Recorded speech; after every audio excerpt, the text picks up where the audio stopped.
Hello दोस्तों, रुद्र एक तलवार मास्टर के एक नया अध्याय पे आप लोग का स्वागत है।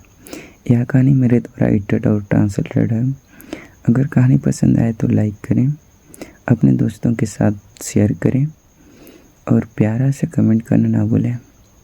आगे की कहानी और दूसरी कहानियों को जल्दी पाने के लिए चैनल को सब्सक्राइब करें ताकि आपको जल्दी से अपडेट मिले।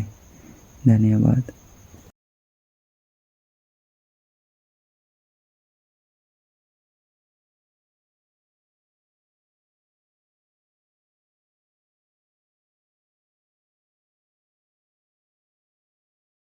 कबीले के सभी लोगों को अलविदा कहते हुए 7 लोगों का दल अंततः अपने जादुई जानवरों पर सवार होकर रामगढ़ शहर से दूर निकल पड़ा। रामगढ़ शहर छोड़ने के बाद रुद्र उस क्षेत्र की ओर बढ़े जहां रामगढ़ शहर के बाहरी इलाके में पूर्वी देवता तलवारों की सेना तैनात थी। तीनों सेनापतियों को देखकर रुद्र ने अपने वाहन पर सवार होकर शिविर छोड़ने से पहले उनसे कुछ शब्द कहे। साहिल और अन्य 2 जनरलों ने रुद्र और उसके समूह को दूर तक जाते हुए देखा, जब तक कि वे नजरों से ओझल नहीं हो गए। आरुष ने बोलते हुए पूछा, पिताजी, अब जब मगध राज्य का काम समाप्त हो गया है और साम्राज्य रक्षक स्वयं चले गए हैं, तो हमें कब निकलना चाहिए? साहिल ने हंसते हुए कहा, हम यहाँ से अपनी सेना हटा लेंगे। ये कठिन होगा, सचमुच बहुत कठिन है। यदि हम शांतिपूर्ण साम्राज्य की ओर तेजी से बढ़ें, तो भी हमारी सेना की गति के अनुसार इसमें 1 वर्ष से अधिक समय लग जाएगा। हालांकि धीरज साम्राज्य का स्पेस गेट पास ही है, लेकिन इसके लिए बड़ी मात्रा में राक्षस कोर की आवश्यकता होगी। वास्तव में इसकी कीमत बहुत अधिक होगी। तो क्या इसका मतलब यह है कि हमारी सेना यहाँ तैनात होगी? अनिल ने पूछा। साहिल ने सिर हिलाया, ठीक है। मूलतः जब महामहिम ने हमारे 5 लाख सैनिकों को मगध साम्राज्य जाने का आदेश दिया था, तब उन्होंने उनकी वापसी की योजना नहीं बनाई थी। मगध साम्राज्य बहुत कमजोर है, लेकिन शाही संरक्षक और राज्य के शाही परिवार के बीच संबंध को देखते हुए हम किसी भी पक्ष को नाराज नहीं कर सकते। इस प्रकार महामहिम ने मगध साम्राज्य की सहायता करने के साथ साथ स्वयं शाही संरक्षक की भी सहायता करने का निर्णय लिया था। अपनी प्रतिभा के बल पर वह अंततः अपने जीवन में एक संत शासक बन जाएगा। इसलिए बिना किसी प्रलोभन और निवेश के ऐसे व्यक्ति को अपने साथ जोड़ना मूर्खता होगी। मैं अब देखता हूँ। पिताजी, तो क्या हम तीनों भी यहीं रहेंगे? अनिल ने पूछा। साहिल मुस्कुराया, यहाँ पीछे रहना कोई बुरी बात नहीं है। एक संत शासक एक अत्यंत महान इकाई है। उनकी नज़र में हम स्वर्गीय संत गुरु केवल चींटियां हैं जो विचार करने लायक नहीं हैं। फिलहाल इंपीरियल प्रोटेक्टर अभी तक संत शासक नहीं बन पाया है, इसलिए ये हमारे लिए उसके साथ अच्छे संबंध विकसित करने का अच्छा मौका है। जब वह एक सफल व्यक्ति बन जाएगा, तब हम किसी भी परेशानी में उसकी मदद ले सकेंगे। इससे भी अधिक, यदि हमें शाही संरक्षक का समर्थन प्राप्त हो, तो सेना भी शिकायत नहीं करेगी या बहुत अधिक निर्लज नहीं होगी। अब मैं समझा, ये सब योजना स्वयं महामहिम ने बनाई थी।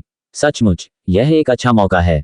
यदि शाही रक्षक एक संत शासक बन जाता है और हमारा समर्थन करने को तैयार हो जाता है, तो पिता को राज्य की सेना के जनरल के रूप में पदोन्नत होने का भी मौका मिलेगा। आरुष ने आत्मबोध से कहा। साहिल ने मुस्कुराते हुए अपना सिर हिलाया, यही तो मतलब है उपजाऊ पानी को अपने खेतों में ही रखना। महामहिम एक बहुत बुद्धिमान शासक हैं जो अपने हाथों में सब कुछ नियंत्रित करने में सक्षम हैं। यदि वह ऐसा न भी कर सकें, तो भी वह हमें अपनी कृपा दृष्टि में बनाए रखने के लिए अपना सर्वश्रेष्ठ प्रयास करेंगे। एक आधिकारिक सड़क पर, जो घुमावदार थी, 7 जादुई जानवरों की सवारी तेज गति से तरल गति से दौड़ती देखी जा सकती थी।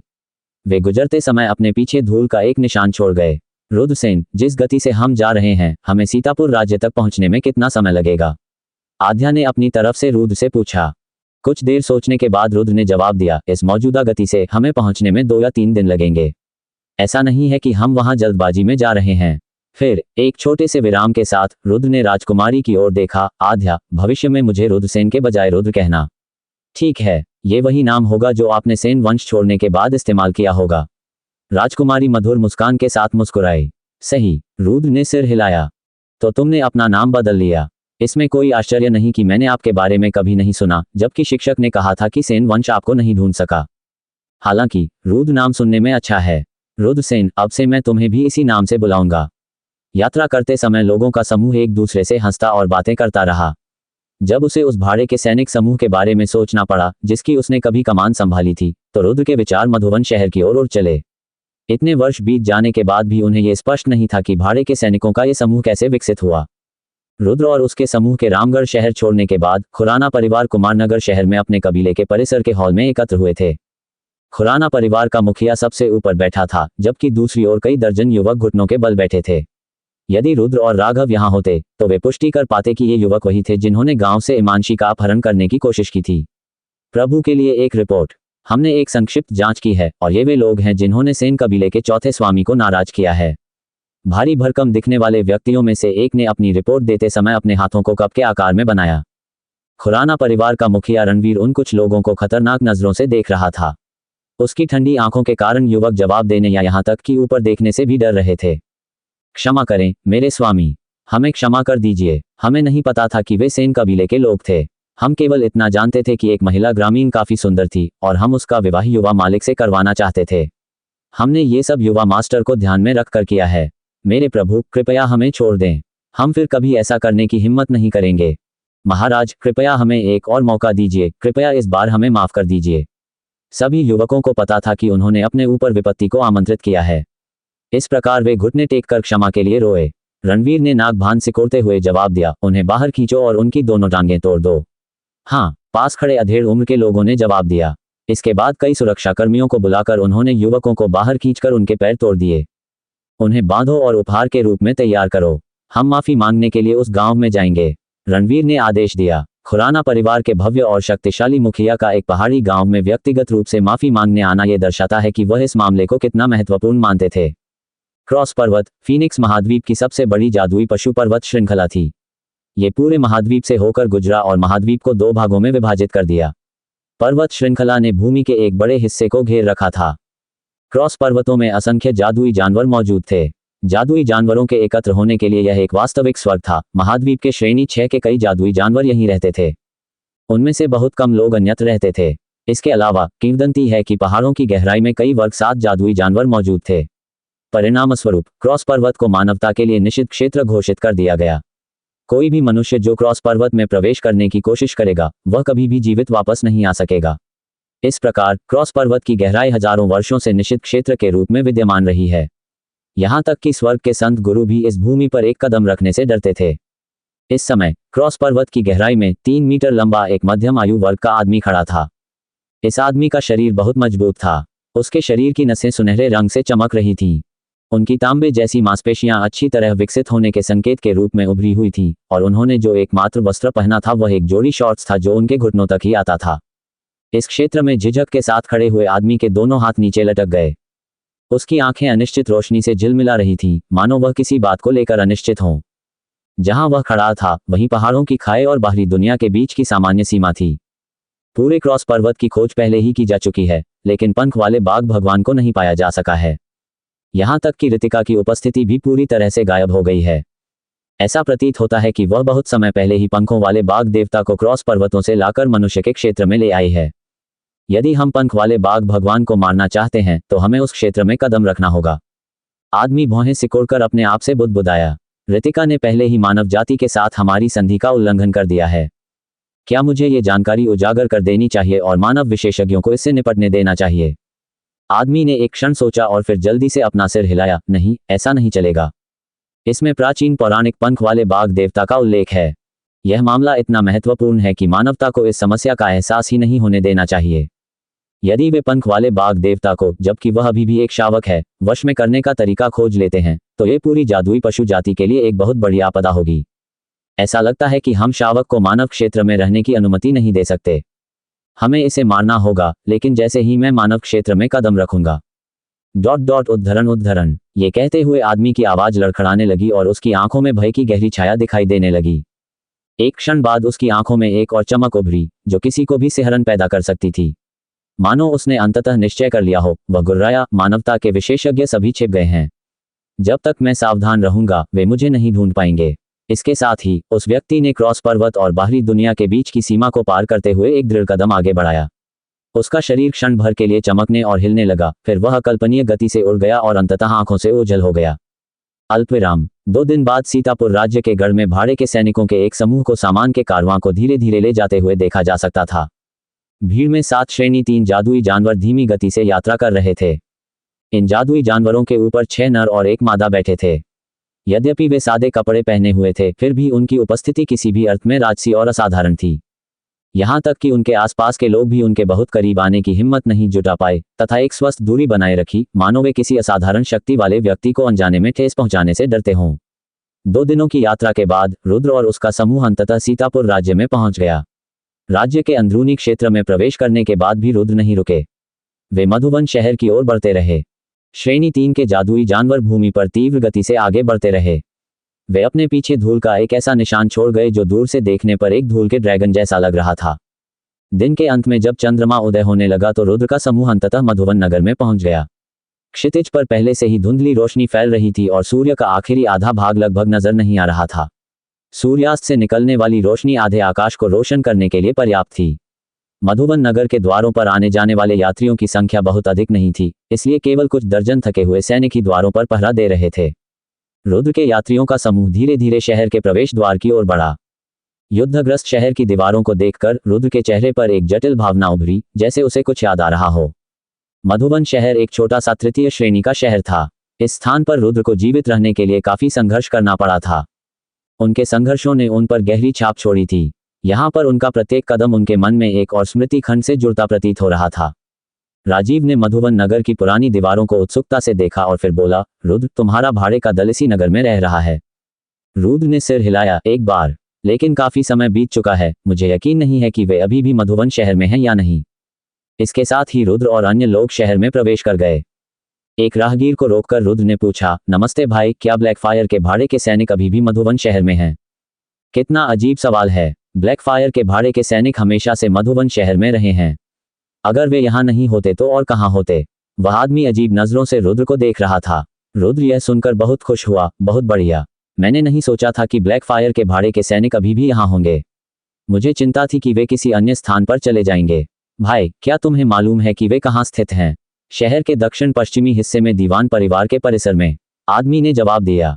बहुत बहुत धन्यवाद। रुद्र ने अपने हाथों को आपस में जोड़कर अपने घोड़े को आगे बढ़ाया और अन्य 6 घोड़ों को उस स्थान पर ले गया जहां उसे याद आया कि दीवान परिवार का स्थान था।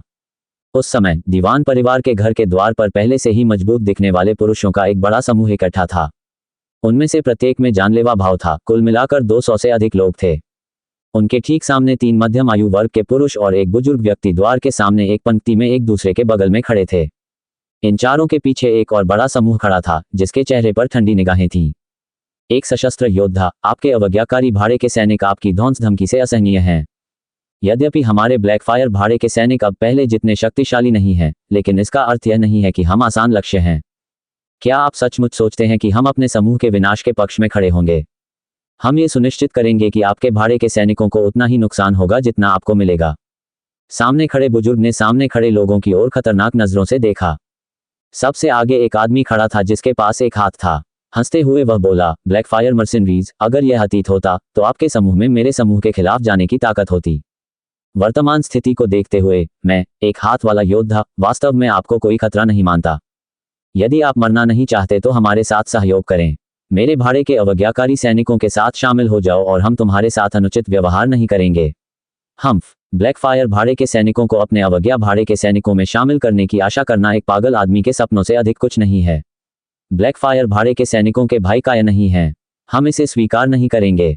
एक मध्यम आयु वर्ग का आदमी फाटक के सामने से बोला। नकुल, मैं जानता हूं कि तुम काया नहीं हो।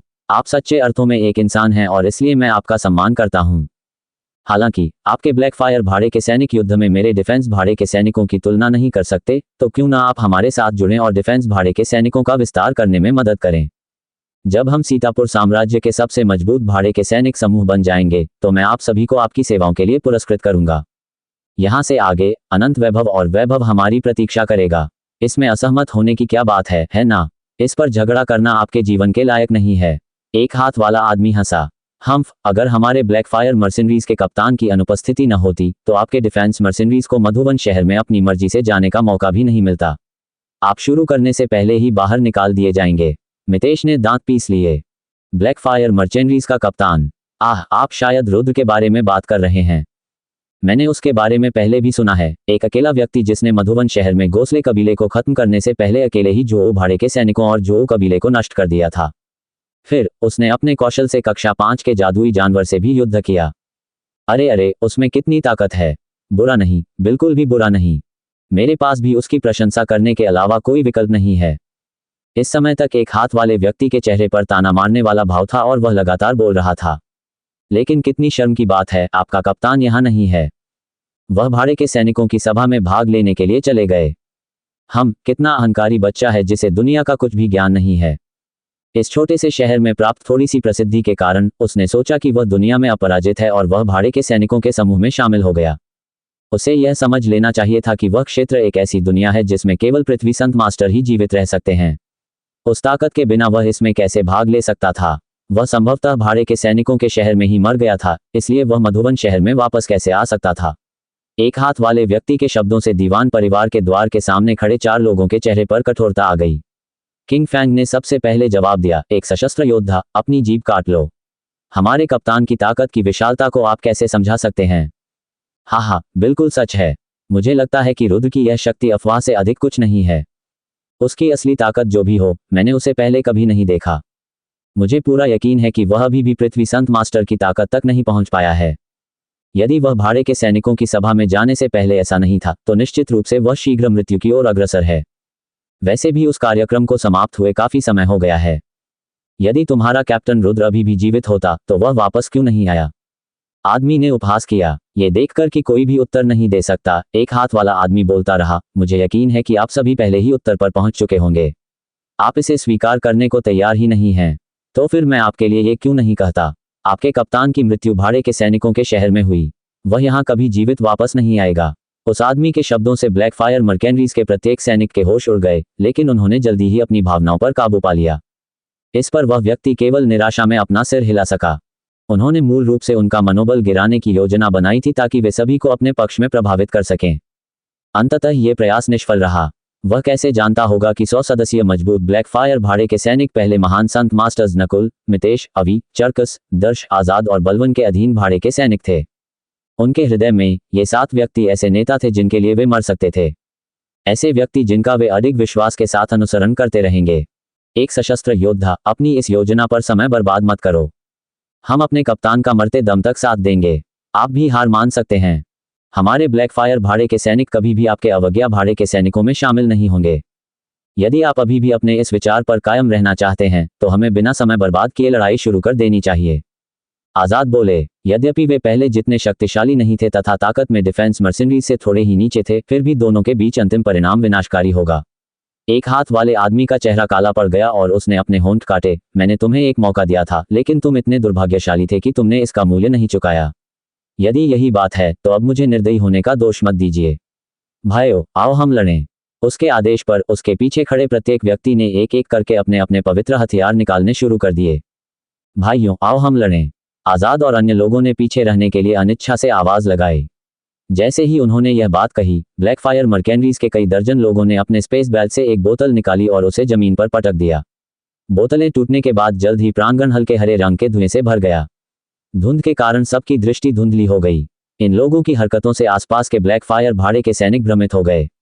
वे सभी अचंभित होकर इधर उधर देखने लगे। उन्हें कुछ भी समझ में नहीं आया कि क्या हो रहा है। अपने पीछे हो रहे शोरगुल को देखकर नकुल ने पलट कर देखा तो पाया कि हल्के हरे रंग का धुआं धीरे धीरे उनके चारों ओर खुली हवा में फैल रहा है। क्षण भर के लिए स्तब्ध होकर नकुल तुरंत ध्यान में वापस आया और चिल्लाया, जहर। सभी लोग अपनी सांस रोक लें। हा, अब बहुत देर हो चुकी है। एक हाथ वाला आदमी आंगन के बाहर से अनियंत्रित ढंग से हंस रहा था।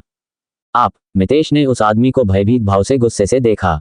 उसकी आंखों में क्रोध और अनियंत्रित हत्या की भावना चमक रही थी और वह दांत पीसता हुआ बोला, एक सशस्त्र योद्धा, मैंने तुम्हें एक आदमी समझा था। ये सोचना कि आप वास्तव में ऐसी 2 अंकीय विधि का उपयोग करेंगे, मैंने आपको गलत समझा है। हा, कौन सी विधि उपयोगी नहीं है? मैं आपको बता दूं, जब तक कोई विधि आपको विजय दिलाती है तब तक वह अच्छी विधि है। यदि आप महाद्वीप पर जीवित रहना चाहते हैं तो आप अनम्य नहीं हो सकते, अन्यथा आप लंबे समय तक जीवित नहीं रह पाएंगे। एक हाथ वाला आदमी हंसा। अब कोई मारक दवा लो, हमारे दल में मौजूद गद्दारों को मार डालो। आजाद ने घूमकर ब्लैकफायर भाड़े के सैनिकों को आदेश दिया। कहने की आवश्यकता नहीं है कि ब्लैकफायर मर्सिनरीज के सदस्यों ने पहले ही अपने स्पेस बेल्ट से कई मारक औषधियां निकाल ली थीं। उन्हें प्रशासित करते हुए वे उन गद्दारों का सामना करने के लिए मुड़े जिन्होंने उन्हें क्रोधित निगाहों और जानलेवा आभा से जहर देने की कोशिश की थी। कई कदम आगे बढ़ने के बाद प्रत्येक सैनिक के चेहरे पर पीड़ा का भाव उभर आया। खांसते खांसते उन सभी के मुंह से खून निकलने लगा क्योंकि उनके अंदर का जहर अपना असर दिखाने लगा था। आजाद, मितेश, नकुल और चरकस ये दृश्य देखकर चौंक गए। कितना तेज जहर है! उनमें से एक व्यक्ति चिल्लाने से खुद को नहीं रोक सका। खुद पर प्रसन्न होकर एक हाथ वाला आदमी मुस्कुराया, बेशक यह एक ऐसा जहर है जिसे मैंने भारी कीमत चुकाने के बाद संश्लेषित किया है। यह कोई सामान्य प्रकार का जहर नहीं है, इसके 2 चरण हैं। पहला कदम एक प्रकार के जहरीले बीज का उपयोग करना है जो बिना पता लगे आपके शरीर में छिप जाएगा। ये धीरे धीरे आपके शरीर में अंकुरित होगा और थोड़ा थोड़ा करके बढ़ेगा और आप में से किसी को भी इसका पता नहीं चलेगा। फिर एक विशेष विधि का उपयोग करने के बाद बीज तेजी से खुलने लगेगा और बहुत अधिक दर्द पैदा करेगा। ये जहरीला धुआं आपके शरीर में जहर को सक्रिय करने का कारण था। विषाक्तता की दृष्टि से यह धुआं कुछ विशेष नहीं है। इसका एकमात्र कार्य आपके अंदर के विष को सक्रिय करना है, क्योंकि इसे सांस के माध्यम से अंदर लेने की आवश्यकता नहीं होती। जब तक शरीर इसके संपर्क में रहेगा तब तक जहर सक्रिय रहेगा। इसका प्रभाव इतना प्रबल है कि 4 घंटे में आप स्वयं को पीले झरनों के पास जागते हुए पाएंगे। अब तक एक हाथ वाला आदमी जोर जोर से हंसने लगा था। एक और बात मैं तुम्हें बताना भूल गया, इस जहर की दवा खरीदी नहीं जा सकती। इसलिए अपना समय बर्बाद मत करो, क्योंकि इन मारक दवाओं से तुम्हें कोई मदद नहीं मिलेगी। अधिक से अधिक आप कुछ लक्षणों को कम कर देंगे, लेकिन आप मेरे जहर से खुद को ठीक नहीं कर पाएंगे। एक सशस्त्र योद्धा, तो आप इतने समय से इसकी योजना बना रहे थे। 1 महीने पहले आपने ही हमारे उन गद्दारों से हमारे खाने में जहर मिलवाया होगा। आजाद क्रोध से दहाड़े। उसके शरीर में जहर पहले ही सक्रिय हो चुका था क्योंकि उसके मुंह से खून निकलने लगा था। सही, लेकिन इसका दोष मुझ पर नहीं लगाया जा सकता। तुमसे किसने कहा कि ब्लैक फायर के भाड़े के सैनिकों को मेरे हवाले मत करो? यदि तुमने पहले ही आत्मसमर्पण कर दिया होता तो तुम्हारे साथ ऐसा नहीं होता। एक हाथ वाला आदमी हंसा और फिर उसने हथेली के आकार की बोतल निकाली। आपके पास 4 घंटे हैं। मेरा अनुसरण करो और समृद्ध बनो, या मेरी अवहेलना करो और मर जाओ। आपके पास जीवन या मृत्यु के बीच चुनाव करने का विकल्प है और मेरे पास केवल सीमित विकल्प हैं। जो पहले आएगा उसे कुछ मिलेगा, अन्यथा उन पर दया की जाएगी जिनके पास कुछ भी नहीं है। अब सभी ब्लैक फायर भाड़े के सैनिक शांत हो गए, क्योंकि उनके शरीर में जहर बढ़ता जा रहा था। इस समय तक सभी के चेहरे पीले पड़ चुके थे तथा उनके मुंह से खून बह रहा था। एक हाथ वाले योद्धा, यह मत सोचो कि तुम अपनी 2 तरफा विधियों से हमें मना सकते हो। मैं, मितेश, तुम्हें अपनी इस जिंदगी में कभी भी आसानी से जीने नहीं दूंगा। मितेश ने अपना संत हथियार निकालते हुए भौंकना शुरू कर दिया। जैसे ही उसने एक कदम आगे बढ़ाया, उसके मुंह से खांसने की आवाज आई और खून बहने लगा। अगर मैं तुम्हें कुछ सलाह दे सकता हूं, अपनी संत शक्ति का उपयोग करने की कोशिश मत करो। इससे जहर और भी बढ़ जाएगा और आपकी मौत भी जल्दी हो जाएगी। वह आदमी मुस्कुराते हुए बोला। उसकी नजरें मितेश के पीछे खड़े आदमियों पर टिकी थीं। इस मौके का फायदा उठाओ, क्योंकि जहर अभी तुम्हारे दिलों तक नहीं पहुंचा है। यदि तुम जीवित रहना चाहते हो तो जल्दी करो और मेरे अवज्ञाकारी भाड़े के सैनिकों के प्रति निष्ठा की शपथ लो। अन्यथा रात तक जहर आपके हृदय तक पहुंच जाएगा। उस समय तक मेरी यह औषधि आपकी मदद करने में बेकार हो जाएगी। मेरे पास इस विषर औषधि की केवल सीमित मात्रा है, इसलिए जल्दी से चुनें और अपने चुनाव पर पछताएं नहीं। कुछ देर बाद अंततः कई ऐसे सैनिक वहां उपस्थित थे जो मरना नहीं चाहते थे। एक एक करके वे धीरे धीरे परिसर से बाहर चले गए। उन लोगों को अपनी पंक्ति से जाते देख आजाद और अन्य लोग केवल आहें ही भर सके। वे उन्हें दोष नहीं दे सकते थे। जल्द ही अधिक से अधिक भाड़े के सैनिकों ने मरने के बजाय डिफायंस भाड़े के सैनिकों के साथ रहने और उनकी सेवा करने का निर्णय लिया। अंत में मूल 100 से अधिक पुरुषों में से केवल 60 या इतने ही पुरुष बचे। एक हाथ वाले आदमी ने आजाद और अन्य तीनों की ओर मुस्कुराते हुए देखा। आजाद, नकुल, मितेश, चरकस, तुम क्या सोचते हो? अब ज्यादा मारक औषधियां नहीं बची हैं, लेकिन यदि आप अब मेरे अवज्ञाकारी भाड़े के सैनिकों में शामिल होने का निर्णय लेते हैं तो मैं आपके साथ बुरा व्यवहार नहीं करूंगा। एक सशस्त्र योद्धा की शक्ति इतनी अपर्याप्त है कि हम चारों आपके साथ शामिल नहीं हो सकते। मितेश घृणा से गुर्राया। धीरे से अपनी विशाल तलवार उठाते हुए चाकास अपने 60 या उससे अधिक पीले चेहरे वाले भाइयों की ओर देखने के लिए पीछे मुड़ा। वीरतापूर्वक उन्होंने कहा, मेरे भाइयों, मुझे आप सभी पर गर्व है, क्योंकि आप सभी पुरुष हैं, इस्पात से जन्मे पुरुष। मृत्यु कोई ऐसी चीज नहीं है जिससे डरना चाहिए। यदि हमें केवल मृत्यु का सामना करना है तो आइए हम हथियार उठाएं और अपने सम्मान की रक्षा करें। अगर हमें मरना है तो हम शानदार तरीके से मरेंगे। अगर हमें मरना है तो हम अपने साथ एक बलिदान लेकर जाएंगे।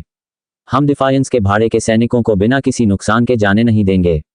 नकुल ने वीरतापूर्ण आभा के साथ अपनी लंबी तलवार उठाई। भाइयों, आइए हम सब इस अंतिम युद्ध में कंधे से कंधा मिलाकर लड़ें। लड़ाई के लिए, युद्ध के लिए, महिमा के लिए। ब्लैक फायर मर्केनरीज के शेष सदस्य मितेश और नकुल के जवाब में एक के बाद एक आकाश की ओर दहाड़ने लगे। यद्यपि उन सभी के चेहरे पीले पड़ गए थे और उनके मुंह से खून बह रहा था, फिर भी उनकी आंखें अटल थीं और उन्हें मौत का डर नहीं था।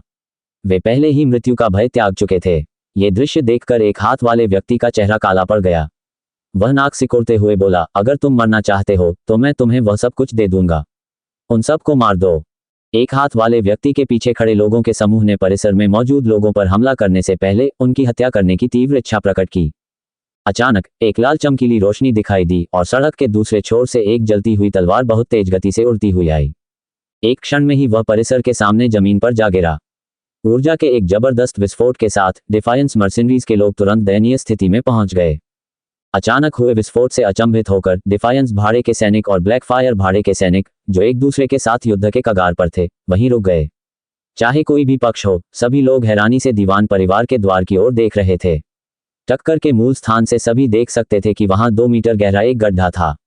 संगमरमर की सड़क मलबे में तब्दील हो गई थी और जमीन पर मकड़ी के जाले जैसी दरारें फैल गई थीं। 2 मीटर गहरे गड्ढे को देखकर फ्लेम और डिफेंस के भाड़े के सैनिक बहुत आश्चर्यचकित और स्तब्ध रह गए।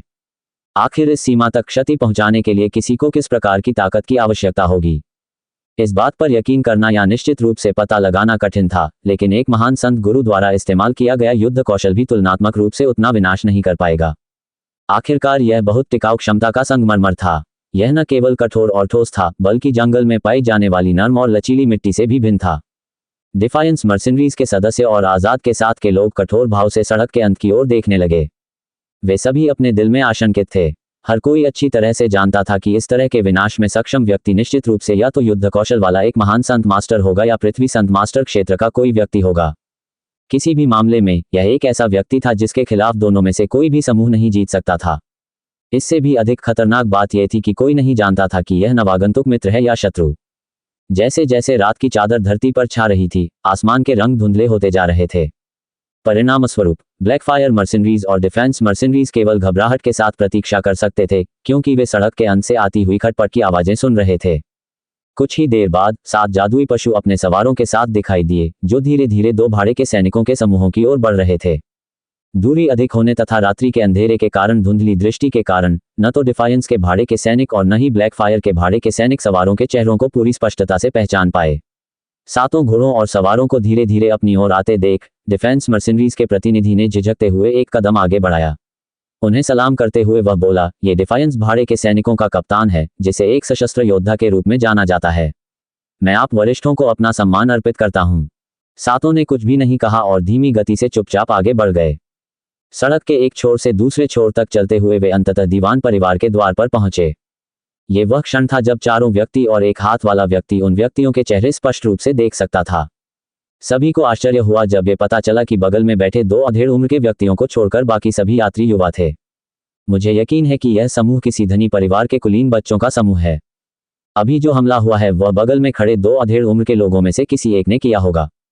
यदि इतने मजबूत व्यक्ति को उनका रक्षक नियुक्त किया गया है, तो इस समूह के पीछे तालमेल बहुत मजबूत होना चाहिए। एक हाथ वाले आदमी ने मन ही मन सोचा। अपने भावों की उपेक्षा किए बिना वह आदरपूर्वक झुकता रहा और मोहक मुस्कान के साथ बोला, मेरे स्वामी इसी सड़क से यात्रा कर रहे होंगे। मैं दिल से माफी मांगता हूँ, मुझे सड़कें बिल्कुल भी बंद नहीं करनी चाहिए थी। मुझे रास्ता देने की इजाजत दीजिए।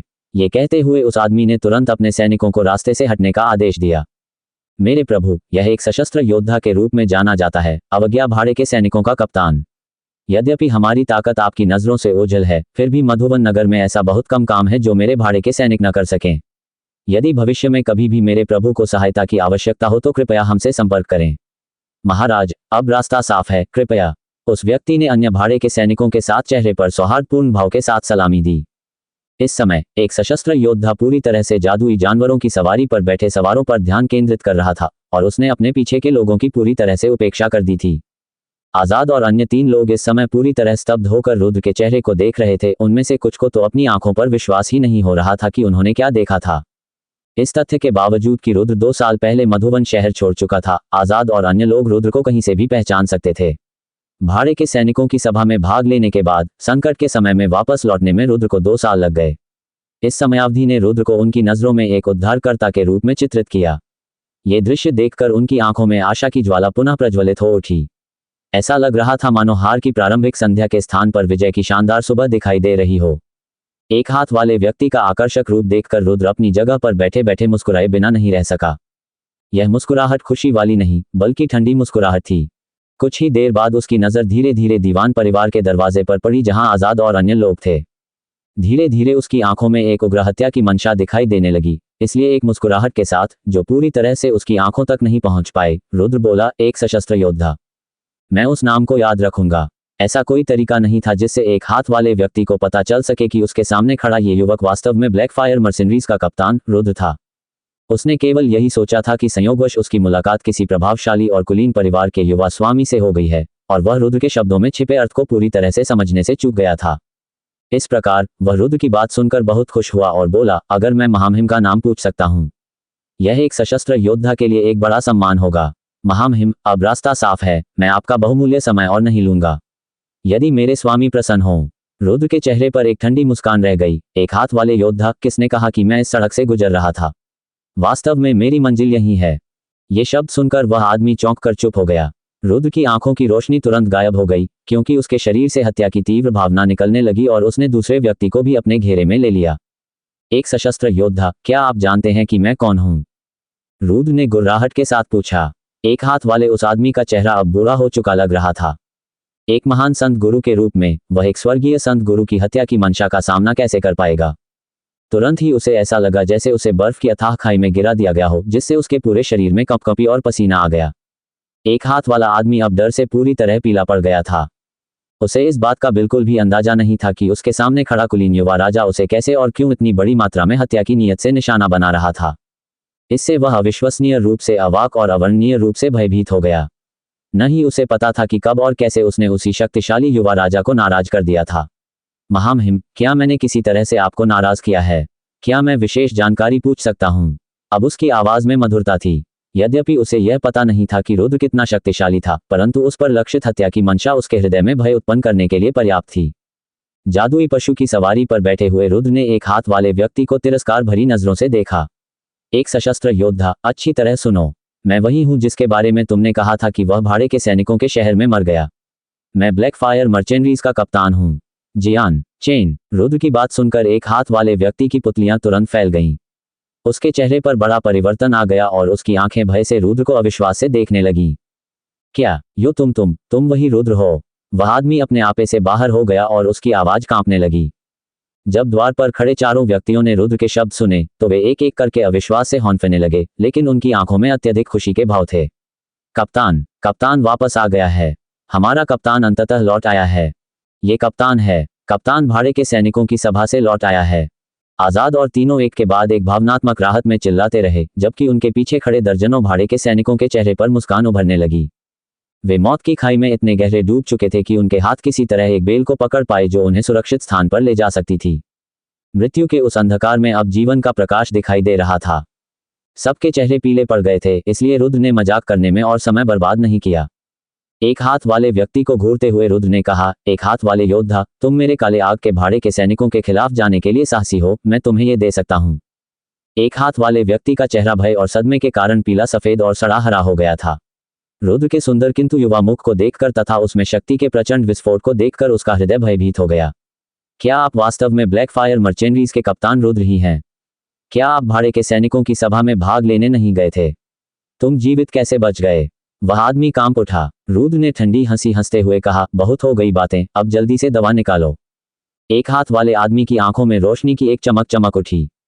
तुरंत एक योजना के बारे में सोचते हुए उसने अपने स्पेस बेल्ट से एक सफेद जेड बोतल निकाली और उसे अपने हाथों में कसकर पकड़ लिया और पीछे हट गया। कुछ ही क्षणों में वह घबराए चेहरे के साथ रुद्र से 20 मीटर दूर खड़ा हो गया। रुद्र, मेरे पास केवल इतनी ही मारक औषधि है। यदि आप मुझ पर विश्वास नहीं करते हैं तो मैं अभी यही सब कुछ नष्ट कर दूंगा ताकि आपको मेरे जहर का मारक कभी न मिले। रुद्र ने तिरस्कार से मुस्कुराते हुए उस आदमी को घूरा। क्या तुम्हें लगता था कि तुम मुझसे बातचीत कर सकते हो?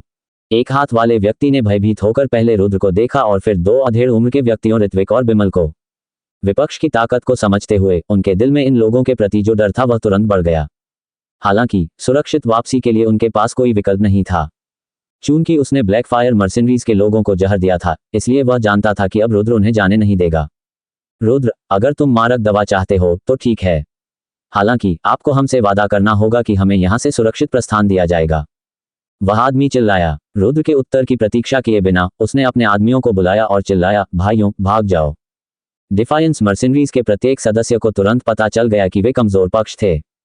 बिना किसी हिचकिचाहट के उन्होंने अपने पवित्र हथियार एकत्र किए और बेपरवाह होकर सभी दिशाओं में भाग गए। छोड़ना उतना आसान नहीं होगा जितना आप सोचते हैं। रुद्र का चेहरा कठोर हो गया। राजीव, दक्ष, ऋत्विक, बिमल, इन सबको रोको।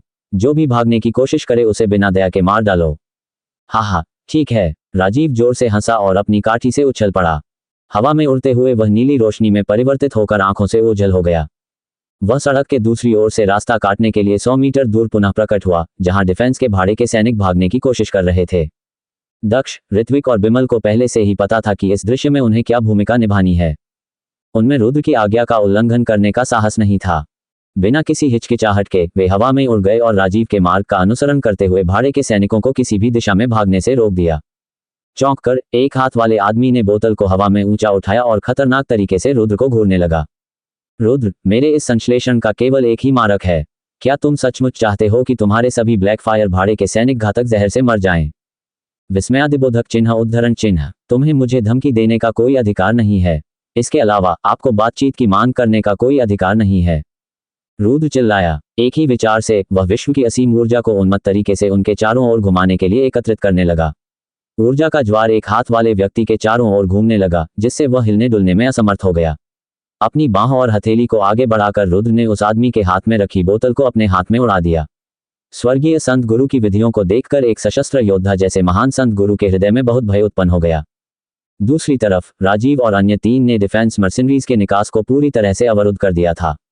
कुछ ही सेकंड में समूह में से किसी ने चिल्लाकर कहा, वे तो केवल कुछ आदमी हैं। हम उनका सामना कर सकते हैं, आक्रमण कर सकते हैं। ये सही है। केवल उन 4 के साथ हम उनसे कहीं अधिक हैं। अगर हम सब अब लड़ें तो हम उनका वध कर सकते हैं।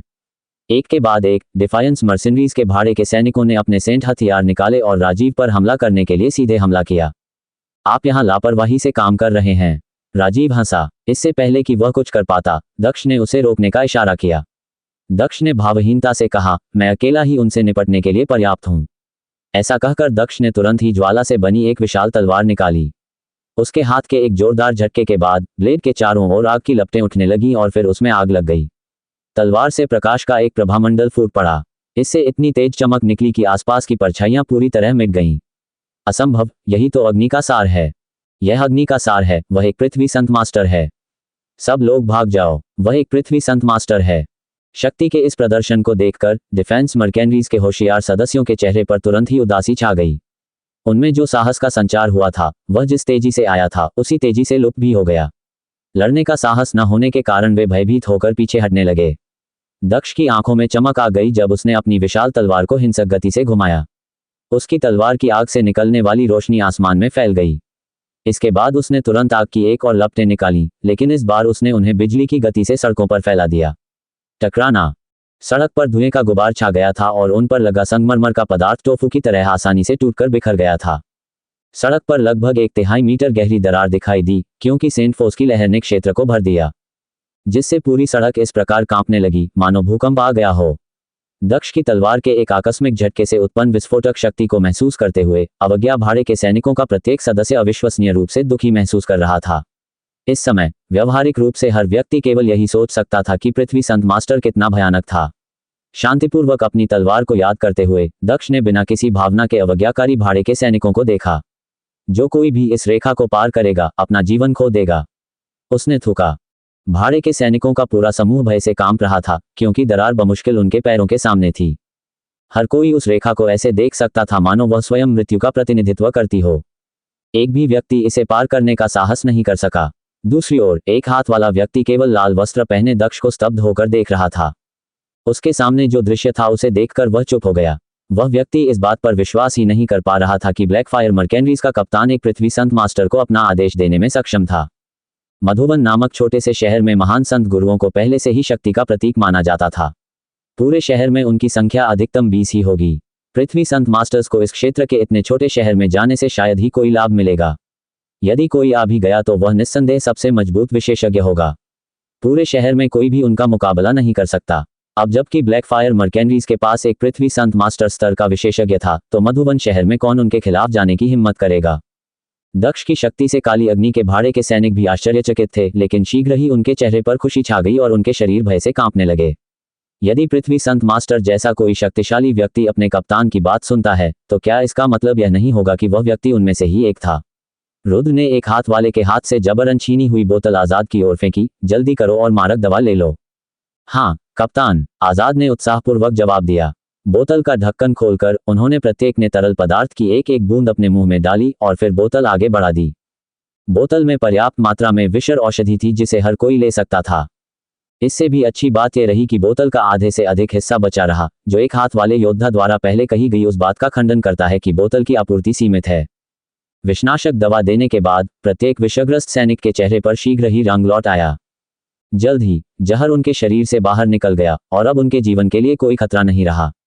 रुद्र अपनी जादुई सवारी से उतरकर आजाद के पास गया। ऐसा लगता है कि मैं आपकी जान बचाने के लिए समय पर वापस आया हूं। पिछले 2 वर्षों में बहुत कुछ घटित हुआ होगा। मैं अभी दर्श और बलवन को क्यों नहीं देख पा रहा हूं? कहां गए? आजाद के चेहरे पर दुख का भाव उभर आया। कैप्टन, ये सब हमारी अक्षमताओं के कारण हुआ। आपने जो शक्तिशाली भाड़े का समूह छोड़ा था वह अब घटकर केवल कुछ दर्जन सदस्यों तक रह गया है। 1 साल पहले अभी दर्श और बलवन के साथ एक दुर्घटना हुई जिसने उन्हें हमसे हमेशा के लिए दूर कर दिया। हम 7 लोगों में से अब केवल 4 ही बचे हैं। रुद्र को इस बात पर केवल अफसोस हुआ। वे 7 व्यक्ति सबसे शक्तिशाली व्यक्ति थे जिन्हें वह अपने नियंत्रण में लाने में सफल रहा था। साथ ही वे ब्लैकफायर मर्सिनरीज के स्तंभ के रूप में भी काम करते थे, इसलिए उन्हें उन 7 के लिए असाधारण चिंता महसूस हुई थी। अचानक हवा की सीटी जैसी आवाज सुनाई दी। एक हाथ वाले व्यक्ति ने भागने का अवसर लिया जबकि रुद्र ब्लैकफायर मर्केंडरीज के साथ यादें ताज़ा कर रहा था। अचानक छलांग लगाकर वह भागने की कोशिश में छतों पर कूदने लगा। रुद्र की आंखें झुंझलाहट से सिकुड़ गईं, लेकिन उसने अपना शरीर या सिर नहीं घुमाया। इसके बजाय उसने अपने पीछे उंगली उठाई। तलवार क्योंकि एक चमक उसकी उंगली से उड़ी और अविश्वसनीय गति के साथ हवा में उड़ी और एक सशस्त्र योद्धा की दाहिनी भुजा के संपर्क में आई। एक हाथ वाले आदमी ने दयनीय चीख मारी। उसका एकमात्र हाथ 2 भागों में विभाजित था। वह फर्श पर गिर पड़ा और उसकी बांह से खून की धार बहने लगी जैसे भयंकर बारिश हो रही हो। एक हाथ वाला योद्धा पीड़ा से व्याकुल होकर आकाश से धरती पर गिर पड़ा। शुरू में उनके पास केवल एक हाथ था और यही कारण था कि उन्हें एक हाथ वाला योद्धा के रूप में जाना जाता था। अब उसका बचा हुआ हाथ भी चला गया है। वह एक विकलांग व्यक्ति से अधिक कुछ नहीं रह गया है। डिफायंस मर्सिनरीज का हर एक सदस्य अपने नेता को अपंग देखकर भयभीत हो गया। एक एक करके वे भयभीत नजरों से रुद्र को देखने लगे। एक सशस्त्र योद्धा उनके अवज्ञाकारी भाड़े के सैनिकों में सबसे शक्तिशाली था। उनकी हार समग्र रूप से डिफेंस मर्सिनरीज के लिए एक बड़ा झटका थी। आजाद और अन्य 3 एक बार फिर रुद्र की ताकत से दंग रह गए क्योंकि उसने आसानी से उस आदमी की बची हुई बांह को काटकर अपंग बना दिया था। उनके चेहरे जल्द ही खुशी से भर गए। यदि ब्लैकफायर मर्केंडरीज रुद्र जैसे मजबूत व्यक्तित्व को अपने कप्तान के रूप में अपनाएं तो उनकी सफलता अथाह होगी। हमारे कप्तान ने जो अद्वितीय चमत्कार हमें दिया है उसने दुनिया के प्रति मेरी आंखें खोल दी हैं। मितेश भावनात्मक रूप से खुद को रोक नहीं पाए। बोलते समय उसकी आंखें आंसुओं से भरी हुई थीं। रुद्र की ताकत देखकर ऐसा लग रहा था जैसे मितेश को ब्लैकफायर मर्सिनरीज के शानदार कल की झलक मिल गई हो। ऐसे मजबूत कप्तान के नेतृत्व में भाड़े के सैनिकों के लिए समूह का विकास न करना अत्यंत कठिन हो जाएगा। रुद्र मुस्कुराया और ब्लैकफायर मर्केंडरीज के 60 सदस्यों को प्रशंसा से देखा। आपने ब्लैकफायर मर्चेंडरीज के गौरव के रूप में अच्छा काम किया है। भविष्य में मैं रुद्र आपकी उन्नति में मदद करने के लिए कोई भी प्रयास व्यर्थ नहीं करूंगा। इस तरह की कठिनाइयों का अनुभव करने के बाद ब्लैकफायर मर्सिनरीज के शेष सदस्य निस्संदेह रुद्र के सम्मान और उन्हें मजबूत बनाने के लिए उनके निवेश के लायक थे। इसलिए रुद्र ने यह निश्चय कर लिया कि वह किसी और को प्रशिक्षण देने की जहमत नहीं उठाएगा। रुद्र के शब्दों से आजाद और अन्य लोग बेहद खुश हुए। कप्तान को आपके मार्गदर्शन के लिए बहुत बहुत धन्यवाद। ब्लैकफायर मर्केंडरीज के पिछले सदस्यों ने जीवित रहने का विकल्प चुना। उनके चेहरों पर अफसोस झलक रहा था। ये देखते हुए कि भागने का कोई रास्ता नहीं है, वे केवल उदास और भयभीत भाव से पीछे देख सकते थे क्योंकि वे अवज्ञा भाड़े के सैनिकों के सदस्य थे। फिर अचानक वापस लौटे ब्लैकफायर मर्केंडरीज के कप्तान की ओर देखते हुए, जिन लोगों ने मृत्यु के बजाय जीवन को चुना था, उन्हें तुरंत शर्मिंदगी महसूस हुई थी। इससे पहले डिफायंस मर्सिनरीज द्वारा एक कोने में धकेल दिए जाने के बाद उन्होंने ब्लैकफायर मर्सिनरीज को छोड़कर जीवित रहने का विकल्प चुना था। उन्होंने पहले सोचा था कि उन्हें अपने जीवन के लिए डरने की जरूरत नहीं होगी, लेकिन कौन जानता था कि स्थिति इतनी गंभीर हो जाएगी। डिफायंस मर्सिनरीज की जीत की लहरें अचानक बदल गईं जब ब्लैकफायर मर्सिनरीज का कप्तान उन्हें एक गड्ढे में फेंकने के लिए पुनः प्रकट हुआ। वे जा सकेंगे या नहीं, ये ब्लैकफायर भाड़े के सैनिकों की मनोदशा पर निर्भर करेगा। इसलिए जिन ब्लैकफायर भाड़े के सैनिकों ने उन्हें धोखा दिया था, वे अपने कार्यों से अतुलनीय रूप से शर्मिंदा और लज्जित महसूस कर रहे थे, इस हद तक कि वे मुश्किल से उन भाइयों की आंखों में देख पा रहे थे जिनके साथ उन्होंने कभी कंधे से कंधा मिलाकर लड़ाई लड़ी थी। रुद्र की नजरें उस समूह पर टिकी थीं जहां पर अवज्ञाकारी भाड़े के सैनिक खड़े थे, लेकिन ब्लैकफायर भाड़े के सैनिक, जिन्होंने वहां से चले जाने का निर्णय लिया था, शर्म से अपना सिर झुका सकते थे, रुद्र की ओर देख पाने में असमर्थ थे। मैं डिफायंस भाड़े के सैनिकों का निर्णय आप पर छोड़ता हूं। वे मरें या जिएं, ये निर्णय आपको करना है। रुद्र ने ब्लैक फायर मर्सिनरीज के पूर्व सदस्यों की ओर देखे बिना शांति से कहा। एक सशस्त्र योद्धा और उसके अवज्ञाकारी भाड़े के सैनिकों का निपटारा किया जाना चाहिए। उनके हाथ हमारे भाइयों के खून से रंगे हैं। मैं अपने शहीद भाइयों का बदला कैसे न ले सकता। मितेश के दांत आपस में किटकिटाने लगे जब वह अपनी आंखों में जानलेवा आग लिए बोल रहा था।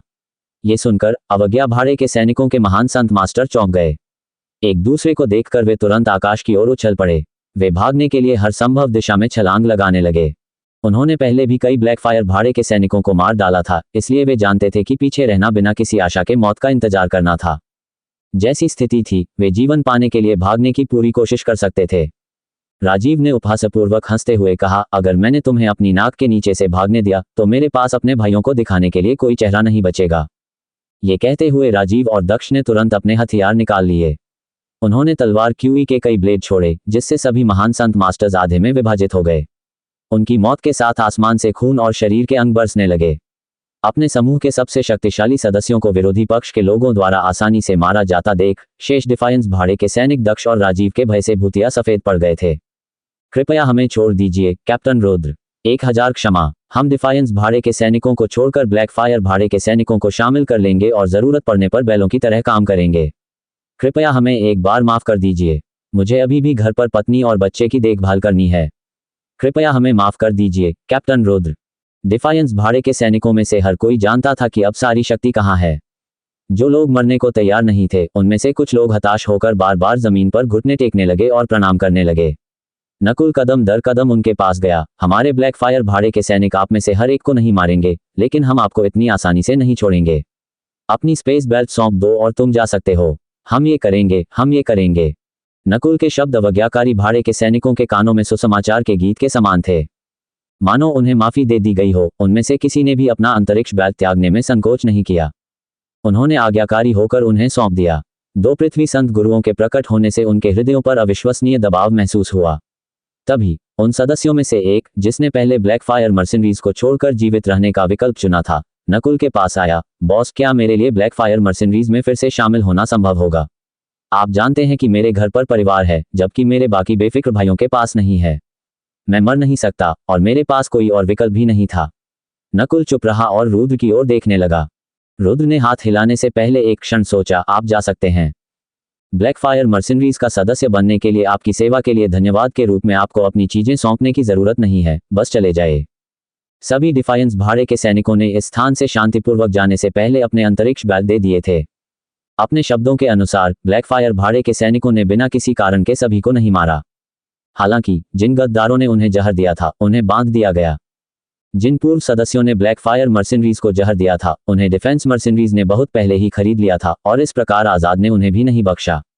उनके सिर काट दिए गए और उनकी लाशों को मधुबन शहर के बाहर जंगल में फेंक दिया गया ताकि जानवर उनका भोजन करें।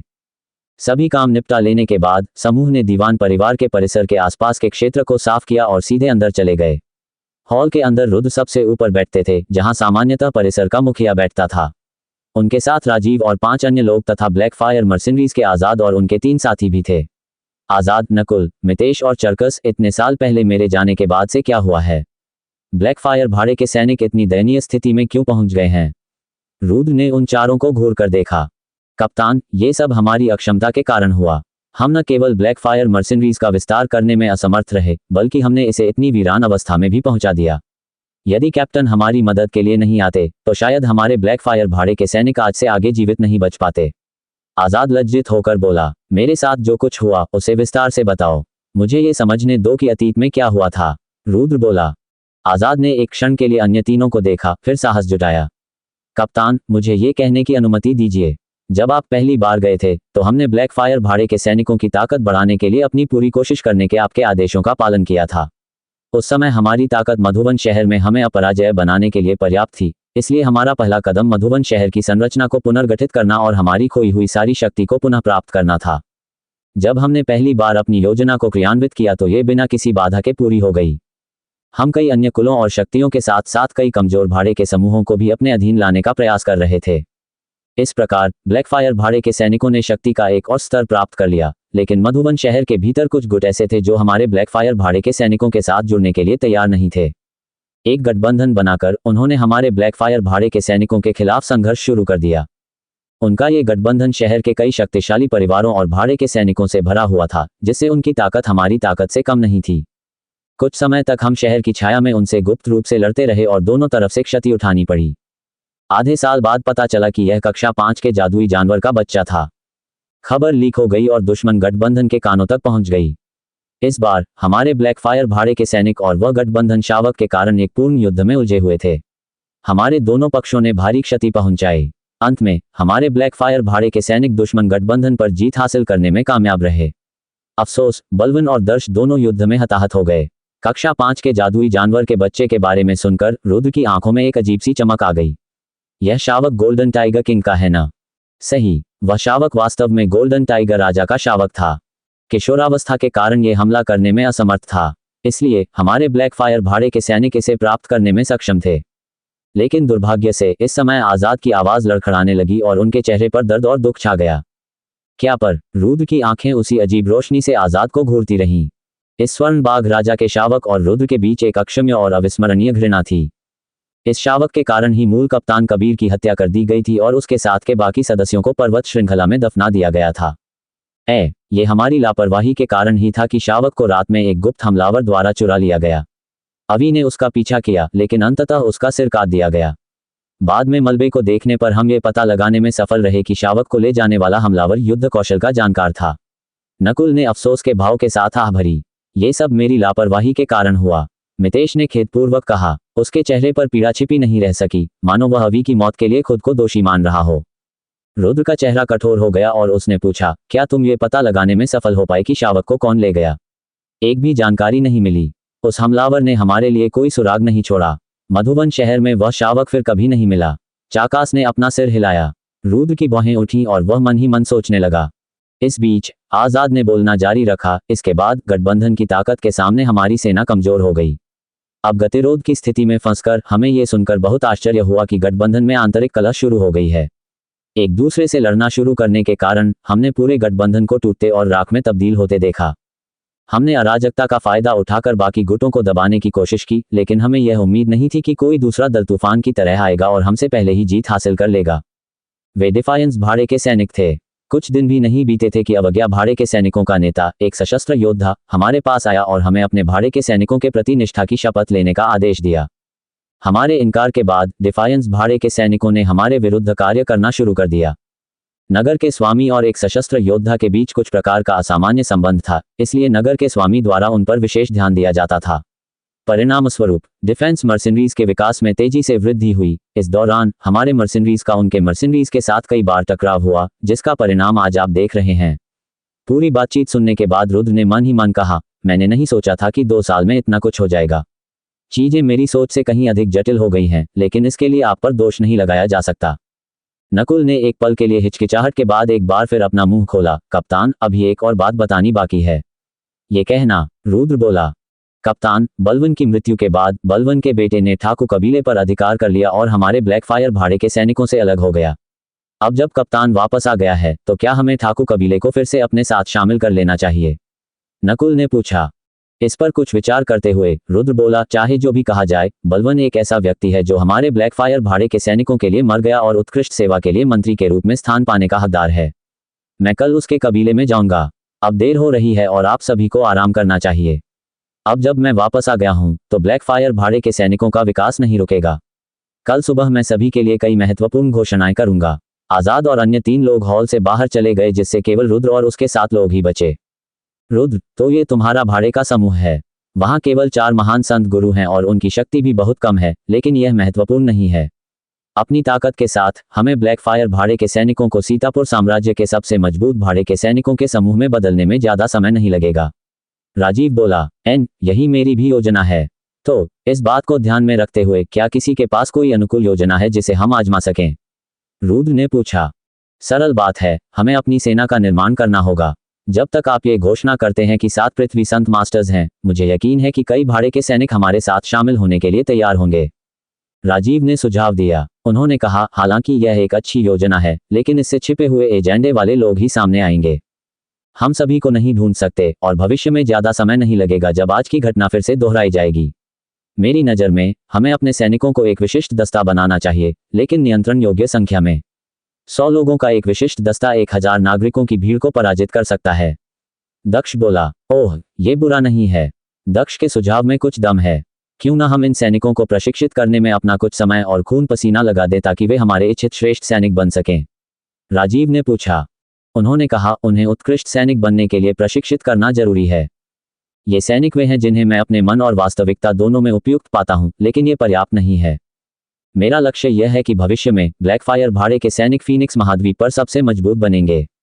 इसमें बहुत लंबा समय लगेगा, लेकिन ये काम धीरे धीरे नहीं किया जा सकता।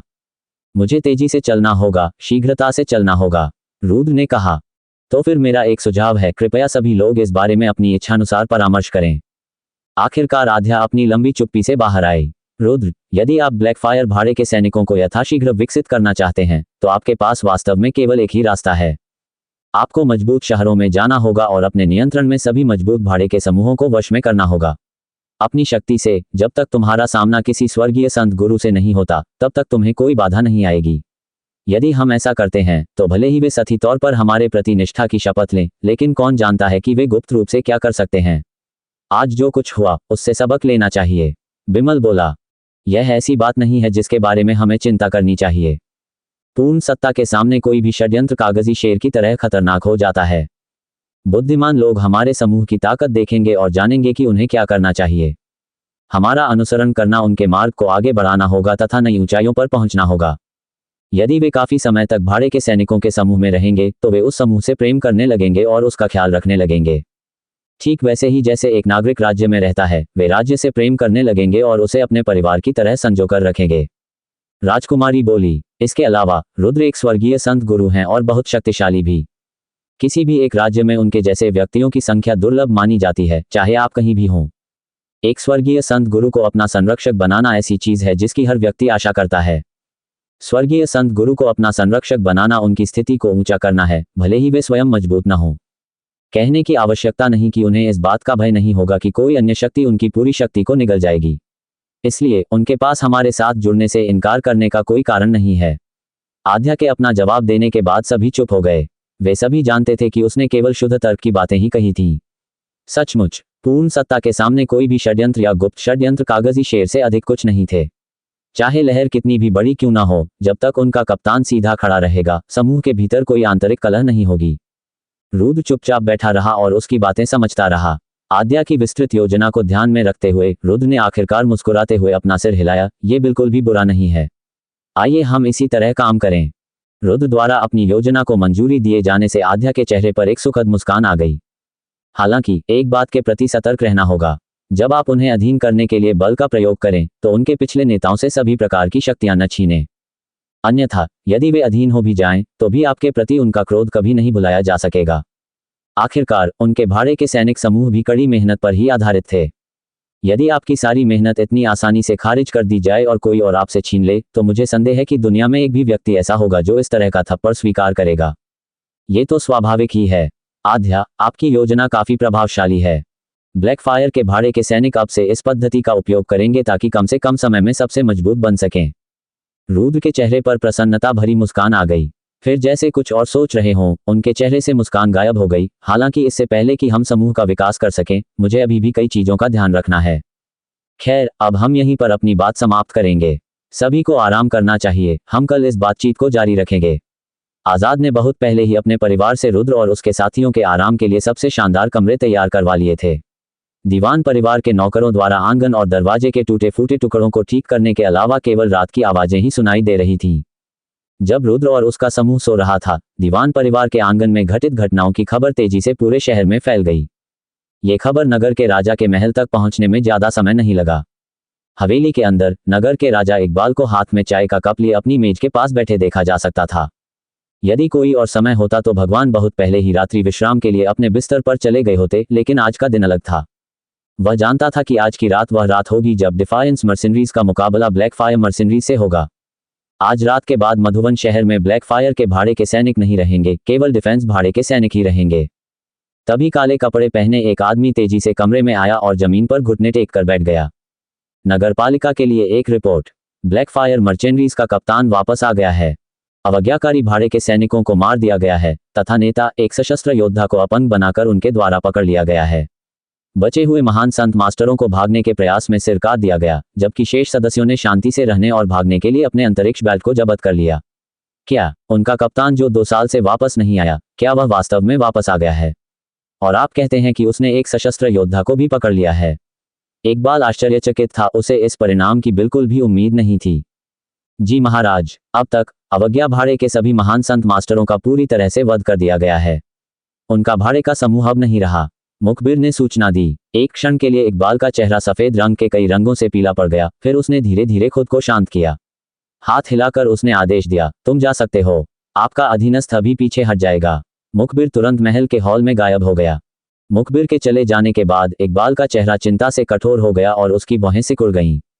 धीमी सांस लेकर वह अपने आप से बुदबुदाया, किसने सोचा था कि रुद्र सचमुच इस क्षण लौट आएगा। सचमुच मनुष्य की चालें स्वर्ग की चालों से अधिक शक्तिशाली हैं। सीतापुर राज्य मर्सिनरी सिटी से लाखों किलोमीटर दूर था। केवल यात्रा समय के आधार पर ही एक स्थान से दूसरे स्थान तक पहुंचने में लगभग आधा वर्ष का समय लग जाएगा। यही कारण था कि अभी तक वहां से कोई खबर नहीं आई थी, इसलिए स्वाभाविक रूप से नगर स्वामी को भाड़े के सैनिकों के शहर में घटित घटनाओं के बारे में पता नहीं था। अगली सुबह ब्लैकफायर मर्सिनरीज के लगभग 60 सदस्य दीवान परिवार के आंगन में एकत्र हुए। वे गर्व से ऊंचे खड़े थे और उनकी आंखें चमक रही थीं। उनके सामने रुद्र, राजीव, दक्ष, ऋत्विक, बिमल, राघव और आध्या बेफिक्र खड़े थे। रुद्र की नजरें सामने खड़े लोगों के समूह पर घूम रही थीं। उसके बाद उसने भाषण देने के लिए एक भावपूर्ण अभिव्यक्ति तैयार की। आज से हमारे ब्लैकफायर भाड़े के सैनिक गंभीरता से चढ़ाई शुरू करेंगे।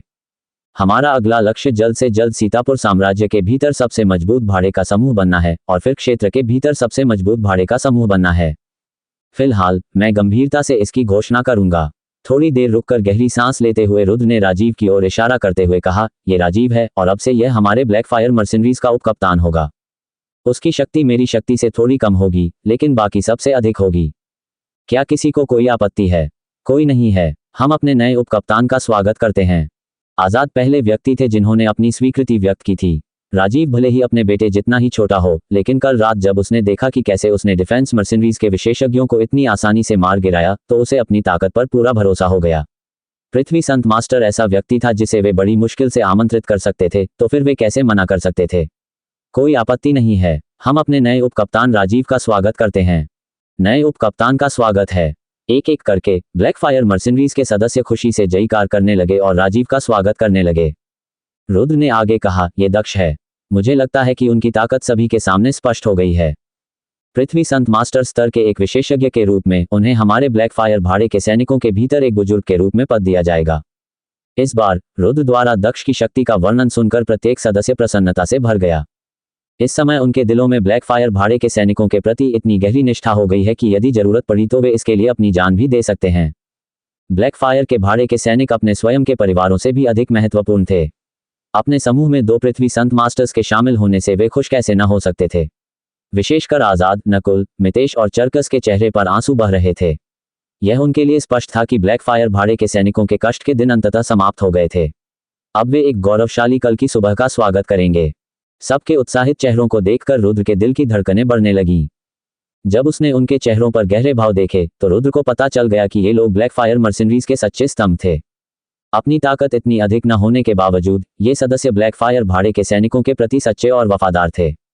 रुद्र ने अपनी बात जारी रखने से पहले अपनी भावनाओं को नियंत्रित करने के लिए एक गहरी सांस ली। ये 3 हैं, ऋत्विक, बिमल और राघव। ऋत्विक और बिमल दोनों ही पृथ्वी संत मास्टर हैं। वे हमारे भाड़े के सैनिकों के लिए कानून के रक्षक के रूप में काम करेंगे। ये सुनकर कि ऋत्विक और बिमल दोनों ही पृथ्वी संत मास्टर हैं, ब्लैकफायर मर्केनरीज ने जोरदार जयकारे लगाए।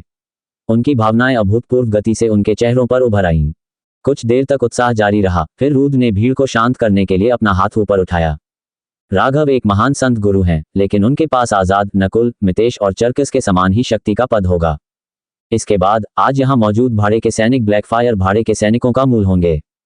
आपकी साधना के लिए जो कुछ भी आवश्यक होगा, जैसे धन, जीवन यापन का खर्च या आपके भाड़े के सैनिकों द्वारा आवश्यक कोई भी अन्य चीज, समूह के सभी सदस्यों द्वारा संभाली जाएगी। आपकी शक्ति बढ़ाने के लिए आपकी साधना के लिए आवश्यक राक्षस कोर प्रदान किए जाएंगे। अब तक रुद्र के पास राक्षसों के भंडार और इतनी अधिक संपत्ति हो गई थी कि वह एक पूरे राष्ट्र से मुकाबला कर सकता था। इन 60 या उससे अधिक लोगों की सहायता करना, जिनकी शक्तियां महान संत गुरु पर निर्भर थीं, 9 गायों के एक बाल से अधिक कुछ नहीं था। इसके अलावा इन लोगों को अपनी वफादारी साबित करने के लिए गोलियों का सामना भी करना पड़ा था। इसलिए वे रुद्र के पालन पोषण और प्रशिक्षण के लिए समय के लायक थे। रुद्र के शब्दों से पूरा भाड़े का सैनिक समूह एक बार फिर उन्माद में उड़ गया। वे भाड़े के सैनिक क्यों बने? क्या ये जादुई जानवरों से राक्षस कोर की खेती करने के लिए, शिकार करने के लिए नहीं था? क्या यह इन कोर को धन में बदलने के लिए नहीं था, जिससे वे अपने जीवन यापन के खर्च को पूरा कर सकें? अब रुद्र दोनों राक्षसों के कोर और उनके जीवन यापन के खर्चों को संभाल रहा है, जिससे उनके जीवन की सभी चिंताएं व्यवहारिक रूप से दूर हो गई हैं। वे अपना शेष समय और ऊर्जा खेती किसानी में लगा सकते हैं। अब उन्हें राक्षस कोर के लिए दूसरों से लड़ना नहीं पड़ेगा। अकेले इस बात से उन्हें बहुत खुशी हुई। ये जबरदस्त धन संपत्ति इतनी अचानक मिली कि कई लोगों को लगा कि वे स्वप्न में गिर गए हैं। जो घटनाएं उनके सामने घट रही थीं, वे वास्तविक नहीं हो सकती थीं। वे अवश्य ही एक भ्रम थे। रुद्र ने अपने स्पेस रिंग से एक सफेद जेड बोतल निकाली। यह एक अविश्वसनीय स्वर्गीय संसाधन है जिसे इस दुनिया में पैसे से नहीं खरीदा जा सकता है। इसका नाम है 100 ग्रास वाइन। इसमें आपकी ताकत बढ़ाने की क्षमता है, इसलिए मैं आप सभी को एक बूंद प्रदान करूंगा। रुद्र ने बोतल खोली और हरे तरल पदार्थ की एक एक बूंद धीरे धीरे बाहर आने दी। एक बार जब वह हवा में था तो वह रुद्र के पास तैरने लगा। बोतल में बची हुई बूंदें उड़ेलने और अपने दिमाग का इस्तेमाल करके उन्हें हवा में तैराने के बाद रुद्र ने उन बूंदों को 60 सदस्यों, आजाद और अन्य 3 तक पहुंचा दिया। हर कोई तैरती हरी बूंदों को बस देखता रह गया। रुद्र के प्रसव के तरीके ने उन्हें आश्चर्यचकित कर दिया था। ऐसा विचित्र दृश्य उन्होंने पहले कभी नहीं देखा था। सबके चेहरों पर स्तब्धता देखकर रुद्र ने हल्की मुस्कान बिखेरी। जल्दी से इसे पी लो। यदि इसे बहुत लंबे समय तक बाहरी दुनिया के संपर्क में रखा जाए तो इसकी क्षमता कम हो जाएगी। मानो अपनी स्तब्धता से हिलकर प्रत्येक सैनिक ने तुरंत अपना मुंह खोलकर तरल पदार्थ निगल लिया। जैसे ही हरा तरल उनके पेट में गया, उनके पूरे अस्तित्व में असीम ऊर्जा का संचार होने लगा। इससे सदस्यों को बहुत धक्का लगा। उनमें से कुछ तो जमीन पर बैठ गए ताकि वे अपने शरीर में प्रवाहित हो रही कच्ची ऊर्जा को पचाने के लिए स्वयं को पूरी तरह से समर्पित कर सकें। हजारों वर्ष पुरानी 100 घास वाली मदिरा ऐसी चीज थी जिसका स्वर्ग संत मास्टर स्तर के व्यक्ति पर सबसे अधिक लाभ था। रुद्र ने स्वयं अपने मन की शक्ति बढ़ाने के लिए 100 घास मदिरा का उपयोग किया था। पवित्र प्रकाश अकादमी में ये खफीर को उस बाधा से बाहर निकालने के लिए पर्याप्त था जिसमें वह कई वर्षों से फंसा हुआ था। इससे ये देखा जा सकता है कि 100 घास मदिरा की शक्ति अत्यंत प्रभावी थी। इसके बावजूद रुद्र अभी भी प्रत्येक सदस्य को शराब की एक बूंद देने को तैयार था। शराब की इस बूंद में भरी असीम ऊर्जा प्राप्त करने के बाद महान संतों या संत गुरुओं की शक्ति काफी हद तक बढ़ जाएगी। 1 घंटे बाद नकुल, आजाद, मितेश और चरकस सबसे पहले 4 लोग थे जो फिर से जाग उठे। चारों महान संत मास्टर की आंखें खुल गईं और उनमें एक शानदार रोशनी देखी जा सकती थी। मैं वास्तव में एक महान संत गुरु के शिखर तक पहुंच गया हूं। पृथ्वी संत मास्टर बनने के लिए मुझे बस एक और कदम उठाने की आवश्यकता है। आजाद के चेहरे पर आश्चर्य का भाव था जिसे वह उत्साह से बोल रहे थे। मैं भी एक मध्यम महान संत गुरु से एक शिखर महान संत गुरु बन गया हूं। नकुल ने जोश से कहा। 100 ग्रास मदिरा की एक एक बूंद पीने के बाद वे चारों महान संत गुरु की चरम अवस्था पर पहुंच गए थे। वहां से वह पृथ्वी संत मास्टर बनने से बस एक छोटा कदम दूर था। उन चारों के जागने के बाद ब्लैक फायर के कई भाड़े के सैनिक भी जाग गए। यह महसूस करते हुए कि उनकी शक्तियों में पर्याप्त वृद्धि हुई है, उनके चेहरों पर खुशी के भाव उभर आए।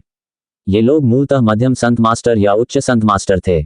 अब व्यावहारिक रूप से उनमें से 1 दर्जन लोग 100 घास वाली शराब समाप्त करने के बाद महान संत मास्टर बनने में सफल हो गए थे। एक मोमबत्ती के बराबर समय के बाद अंतिम कुछ दर्जन लोग अंततः जाग उठे। जब उन्हें महसूस हुआ कि उनकी ताकत कितनी बढ़ गई है तो वे इतने खुश हुए कि वे खुशी से चिल्ला उठे। इस बात से ब्लैक फायर मर्केंडरीज का हर व्यक्ति बहुत खुश था।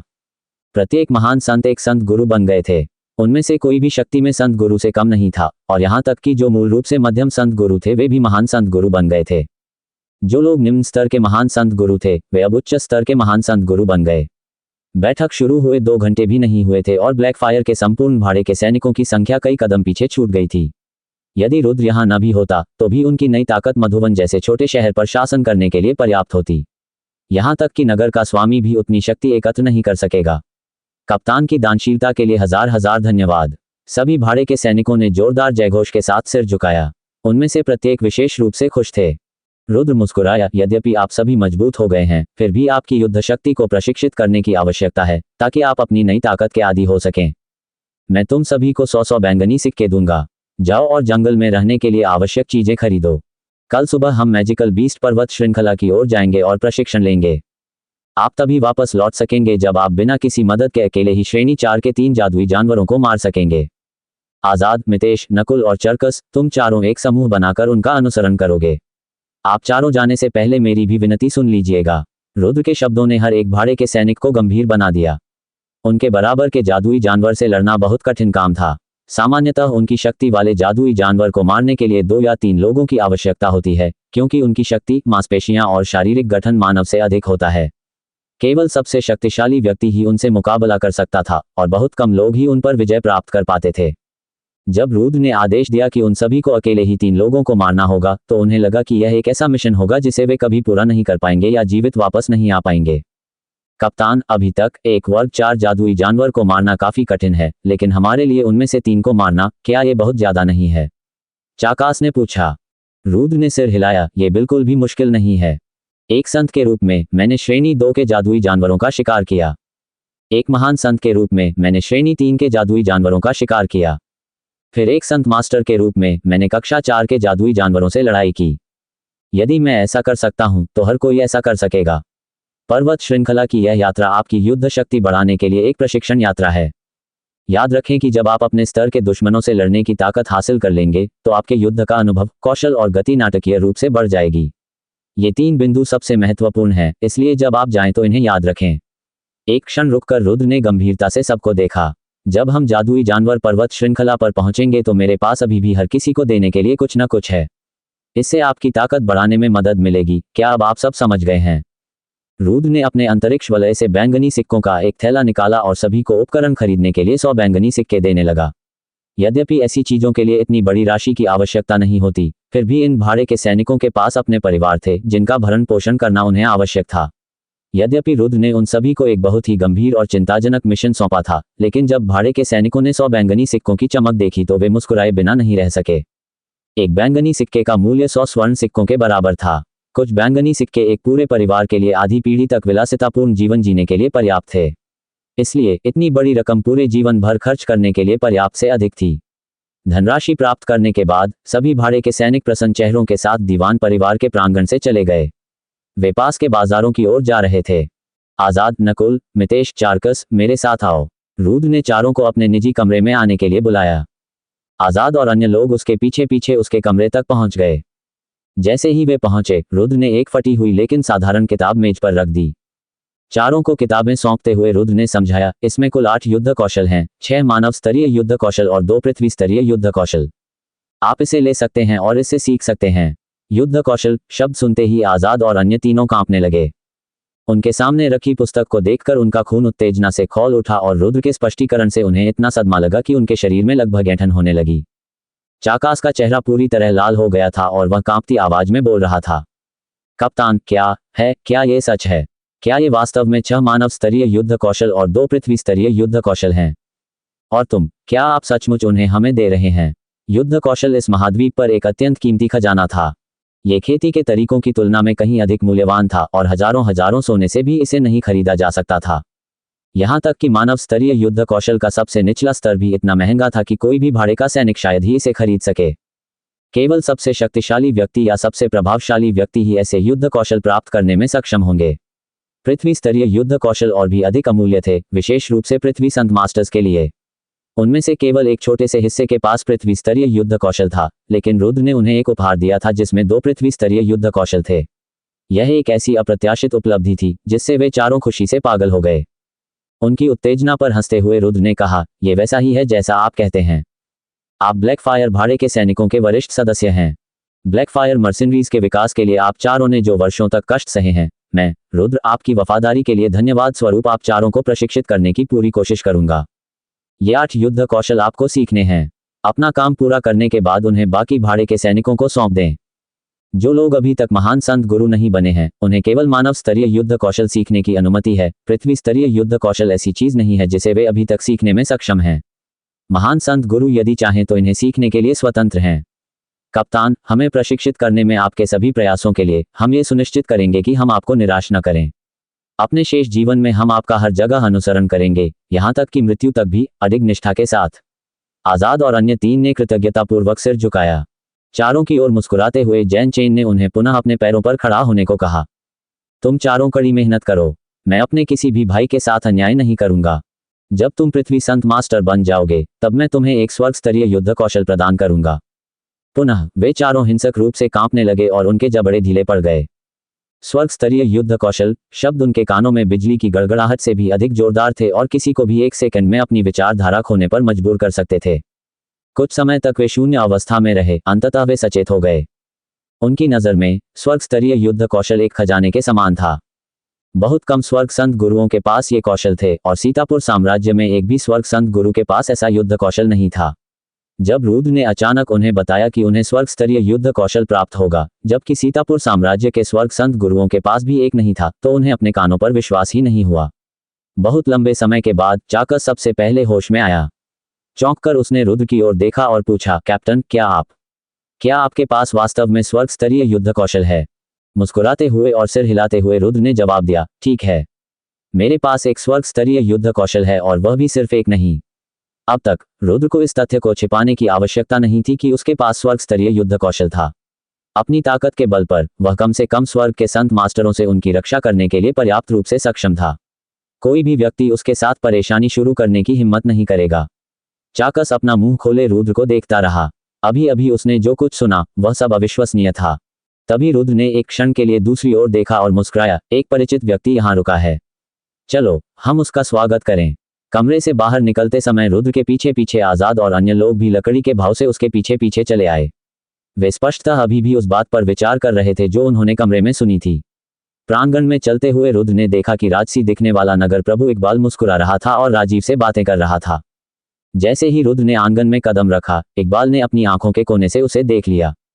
तुरंत मुस्कुराते हुए इकबाल ने उनका स्वागत करते हुए कहा, अय्या भाई रुद्र, आप अंततः लौट आए। मैंने सुना है कि आपने 2 साल पहले भाड़े के सैनिकों की सभा में भाग लिया था। मैं काफी समय तक चिंतित रहा, मुझे डर था कि मेरा प्रिय भाई रुद्र खतरे में आ जाएगा। लेकिन अब आपको देखकर मुझे पता चल रहा है कि मेरी चिंताएं निराधार थीं। आप कितने युवा और होनहार हैं और कितने शक्तिशाली हैं। भले ही यह खतरा हो, आप इसे सौभाग्य में बदल सकते हैं। ये देखकर कि आप कितने स्वस्थ और प्रभावशाली हैं, मैं केवल यह मान सकता हूं कि आपने भाड़े के सैनिकों की सभा में अपने लिए काफी उपलब्धि हासिल की है। रुद्र ने हाथ जोड़कर मुस्कुराते हुए कहा, नगर के राजा निश्चित रूप से चिंतित हैं। भाड़े के सैनिकों के जमावड़े ने मुझे जीवन में एक नई ऊर्जा दी है। अच्छे भाग्य से मैं जीवित रहने और समृद्ध होने में सक्षम रहा। रुद्र की बात सुनकर नगर शासक इकबाल को बहुत आश्चर्य हुआ। शुरू में तो उसने सोचा था कि रुद्र तो भाड़े के सैनिकों के शहर तक भी नहीं पहुंच पाया होगा। बहुत कम महान संत गुरुओं के जीवित बचकर भाड़े के सैनिकों की सभा में शामिल होने की संभावना थी। रुद्र ने न केवल कहा कि उसने इसमें भाग लिया था, बल्कि वह बच भी गया। कितना भाग्यशाली बच्चा है, इकबाल ने मन ही मन सोचा, लेकिन उसके चेहरे पर उभरे भाव उसके विचारों को उजागर नहीं कर रहे थे और वह मुस्कुराता रहा। हा, यह आपकी ताकत का सबूत है। यदि आप मर्सिनरी सिटी तक की यात्रा करने में सक्षम थे, तो आपको इस अनुभव से बहुत लाभ हुआ होगा। वास्तव में प्रचुर अनुभव प्राप्त हुआ, लेकिन यह उल्लेख करने लायक नहीं है। रुद्र ने विनम्रतापूर्वक उत्तर दिया।